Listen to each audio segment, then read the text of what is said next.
Hola jóvenes, buenos días. Pues bueno, el objetivo de este video es justamente para las personas que no pueden acceder a la plataforma de Zoom o aplicación, como le quieran llamar. Y pues bueno, aquí más que nada les voy a platicar como si fuera una clase, de un modo un poco más dinámico, con escritura, en lo que va a consistir el tema de hoy. Creo que con el video pasado debió de quedar claro todo lo que hemos visto hasta ahora. Si hay alguna otra duda o no quedó del todo claro, me lo dicen de manera particular y yo puedo subir otro video o les puedo aclarar las dudas por vía del chat. Ok, pero bueno, ¿cuál es la cuestión que vamos a tocar el día de hoy? Como les recuerdo, tal vez aquí vayan a decir muchos que nos estamos saltando muchos temas o que estamos viendo de modo muy rápido, no estamos tocando con profundidad ciertos filósofos o ciertas filosofías. Bueno, tienen que entender que bueno, el plan de estudios es de 2 semanas y pues la filosofía se tiene que estudiar en muchos años, ¿no? Pero estamos tocando las nociones generales a partir del temario que la profesora Leslie me otorgó y pues estoy agregando algunos cambios y pues más que nada las actividades. Pero bueno, ¿cuál es el tema de hoy, ok? Ya como ya hemos visto, ya vimos toda la cuestión de lo que es la filosofía, su metodología y objetivos, ya revisamos sus ramas, cómo se relacionan, cuáles son los problemas del conocimiento de la filosofía como tal, cuáles fueron los problemas del conocimiento para los presocráticos, quiénes fueron los presocráticos, qué es lo que nos aportaron posteriormente con el video, quién fue Sócrates, por qué fue un hito, qué nos aportó, ¿ok? A partir de ahí, pues obviamente surgen muchas filosofías y hay un avance cronológico histórico muy grande. Comienza la época helenista, como les platicaba con Alejandro Magno, hasta que cae su imperio, cuando él muere en la India. Justamente él es el que quema mucho del conocimiento que trataron los grandes filósofos. Antes los libros no se escribían como tal.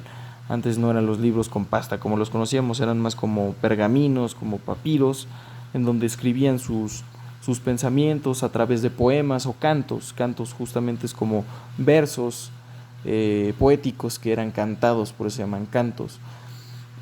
Y muchos de ellos fueron quemados por Alejandro Magno porque él creía que no, que como ya los había estudiado, pues no era necesario que siguieran en sus bibliotecas de Alejandría. Otros dicen que fueron los persas en el momento que los invadieron, pero bueno, esto es un dato curioso más que nada.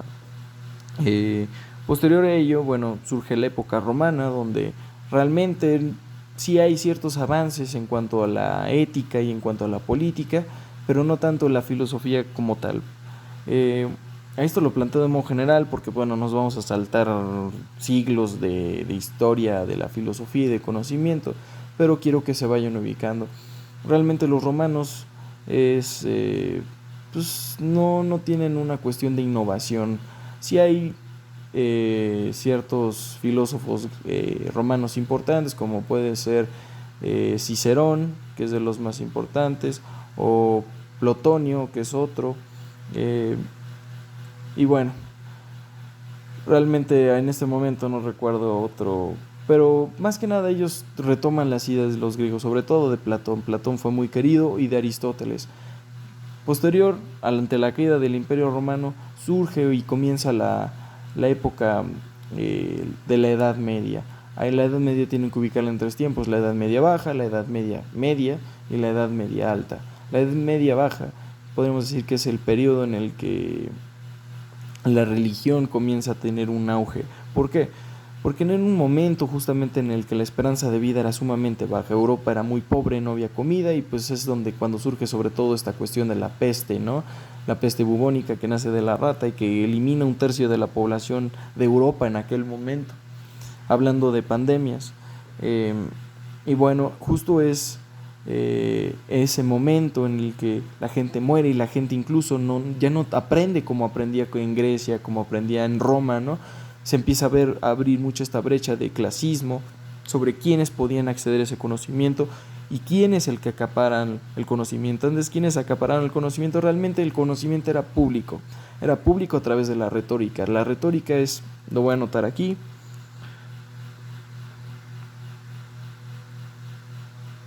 La retórica es más que nada una herramienta de la lógica que se debe de utilizar para fines persuasivos. No es el convencer como tal, simplemente es utilizar palabras embellecedoras para generar un impacto en nuestro oyente y que nuestra lógica sea suficiente para que sea convencido.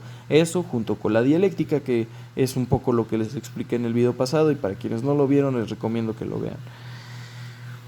Y bueno, en ese momento la retórica toma mucho poder. ¿Por qué? Porque bueno, si la retórica es aislada de la lógica, entendiendo la lógica como justamente la estructura de los pensamientos que deben de tener una consecuencia entre, vamos a verlo de modo rápido, la lógica se basa en silogismos.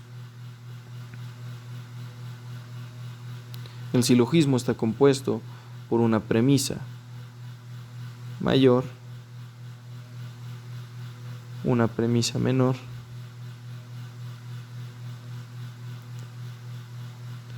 y estas dos tienen que hacer un balance tal que tenga que haber una conclusión. La premisa mayor son verdades universales. No quieren decir que sean verdades absolutas. Por verdades universales debemos entender que son cuestiones que la gente conoce, que realmente no es algo que solo algunos sepan. Pongo un ejemplo: los hombres son mortales, los hombres y las mujeres, pero bueno, en ese momento se decía los hombres porque conglomeraba tanto hombres y a mujeres. O que el día es al sol como la luna es a la noche. Eso es otra premisa mayor, ¿no? O que tiene que ver con una verdad universal. Hay muchas. Y la premisa menor es una cuestión particular. Cuestión particular puede ser algo que observamos, como decir: hoy hace calor, ese árbol es verde, esa pared es blanca, yo creo que los animales son bonitos. Esas son premisas particulares, realmente no son verdades absolutas, ni mucho menos, bueno, por lo tanto no son verdades universales, porque puedo decir yo que hace calor, pero para otras personas no necesariamente.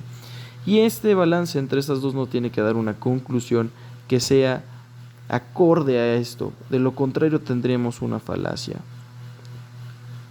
¿Ok? No voy a profundizar tanto en esto, pero si hay alguien que se interese por la lógica, puedo hacer un video hablando de la lógica o recomendarles un video en el que ya hablan de la lógica de una manera un poco más sencilla, si quieren. Pero bueno, cuando se retira de la retórica, que es esta arte de la persuasión, de la lógica y de la dialéctica aquí entendámoslo como lo que dije en el video, pero también como esta circunstancia de autocrítica, de decir: ok, yo pienso que es esto, pero puede no ser cierto, entonces aplico sintagmas o premisas lógicas que me van a ayudar a decir si mi retórica o lo que estoy diciendo es correcto o lo que pienso. Pero en ese momento, como la gente era sumamente ignorante, cualquier cosa que les dijeran pues la iban a creer. Y es justamente en ese momento cuando empiezan a hacer el poderío de la religión, sobre todo de la iglesia cristiana. En ese momento no era católica. Les voy a contar muy brevemente cómo es que se vuelve católica. Esto es más una cuestión de historia, pero realmente quiero que lo sepan porque es importante. La religión, ¿cómo toma poder? Bueno, como deben saber, el cristianismo no se llamó cristianismo desde un inicio, se llama judaísmo. Y bueno, era una religión exclusiva de los judíos. En el momento que Jesús, que sí existió, para mi criterio, yo no soy creyente, pero Jesús como individuo sí existió. Él de hecho era un filósofo, según historiadores de la época. Él, en el momento que tuvo su deceso, él dejó una ley que se llamaba la ley mosaico. Esta ley prohibía que otras personas distintas de los judíos pudieran ser afines a adorarlo a él. Entonces, como Dios, bueno, esto en términos generales realmente la historia es un poco distinta. Realmente Jesús nunca se nombró a sí mismo Dios, pero esto es un tema bastante interesante del que no voy a profundizar ahora. Pero bueno, se supone que él dejó esta ley mosaica que prohibía a personas distintas de Israel o de Palestina o de Jerusalén ser afines a la religión.